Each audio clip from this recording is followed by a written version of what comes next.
Aso baru selesai mandi. Di jarinya ada beberapa titik hitam. Dia mencuci tangannya. Sabunnya malah rusak. Kemudian ia mengambil sikat gigi. Sikat itu juga rusak. Apa-apaan? Dia masih menggosok. Tapi titik hitam itu tidak hilang. Aso berpikir sembari berbaring di ranjang. Apakah pada hari itu ia terkena sesuatu? Dan pingsan. Waktu seakan berhenti. Dia melayang di udara. Matanya berubah hijau. Lalu, ia terjatuh. Setelah Aso sadar, seperti tersambar petir. Rambutnya, seperti hidup. Menjadi berdiri. Tidak ada apa-apa, ia panas sendiri. Keesokan harinya bahkan lebih aneh. Si tukang buli merebut tongkatnya. Tidak berhenti mengusili Aso. Dirinya. Kemudian marah. Mereka menginjak-injak Aso. Mengambil radio antik miliknya. Mengusilinya lagi. Jangan melihatku dengan tatapan itu. Kamu bisa mati. Si tukang buli ingin merusak radio Aso. Tapi diambil oleh seorang wanita. Dia mengalahkan si tukang buli. Mengembalikan barangnya ke Aso. Dia membawa Aso ke suatu tempat. Masih ada orang yang mau melawan. Dia menendangnya. Orang itu kesakitan. Tapi ia masih tidak mau menyerah. Memanggil temannya. Tapi wanita ini dengan mudah mengalahkan mereka berdua. Si pirang menjambak rambut si wanita dari belakang. Dan langsung dihabisi. Dia mengembalikan tongkat Aso. Mengajak Aso pergi. Di jalan, wanita ini juga memiliki titik hitam yang sama di tangannya. Sepertinya ia mengetahui sesuatu. Mereka datang ke sebuah restoran mie. Orang-orang di restoran ini tampak biasa saja. Tapi, mereka semua adalah dukun profesional. Bertugas memburu setan. Mereka semua memiliki kemampuan yang berbeda. Fisik yang kuat, hingga setara 2 atau 3 orang. Dan titik hitam di tangan Aso. Juga pada mereka, berhubungan dengan misi beberapa hari lalu. Tangan ini, memotong zucchini dengan cepat. Memasukkan mie ke dalam panci. Meniriskannya, menaruhnya ke air dingin. Menumis zucchini. Menumis jamur. Wortel. Mengocok telur. Semua bahan telah siap. Ditaruh di mie. Dan kuah bening dituangkan. Selesai. Tapi sepertinya ada yang salah dengan tangan si koki. Jarinya mengenai pisau. Dengarkan lagi. Ia mengenai tangannya lagi. Si koki ini memiliki usaha restoran mie yang sangat enak. Tapi sesungguhnya, karena fondasi dari si dukun ini, wanita yang kurus dapat dengan mudah membawa 4 keranjang air. Dan saat ini ia merasa ada setan kuat yang muncul.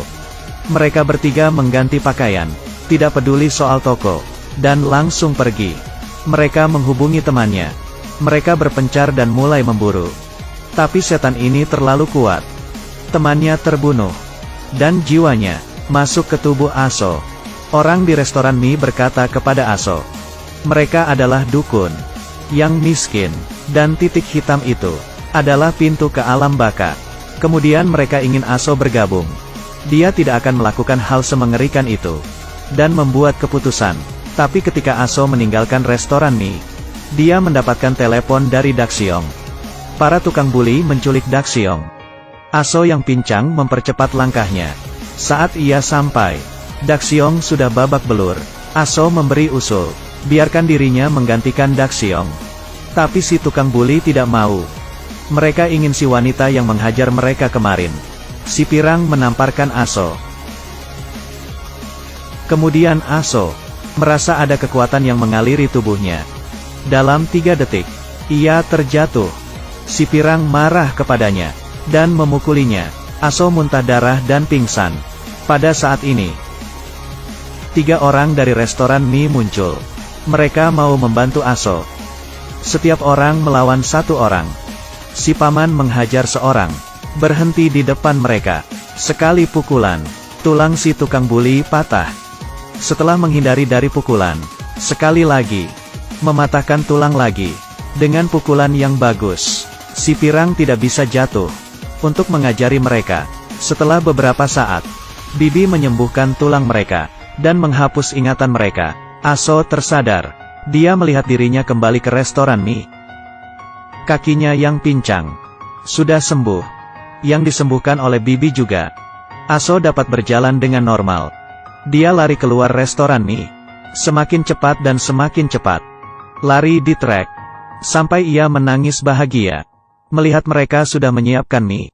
Mata Aso merah. Keesokan harinya, kursi. Ia mengepalkan tangan. Paman sangat tertarik, membawanya pergi memburu setan. Mereka lari di jalan. Lebih cepat daripada bus. Sangat cepat. Mereka sampai di tujuan mereka. Aso menemukan sekantong makanan.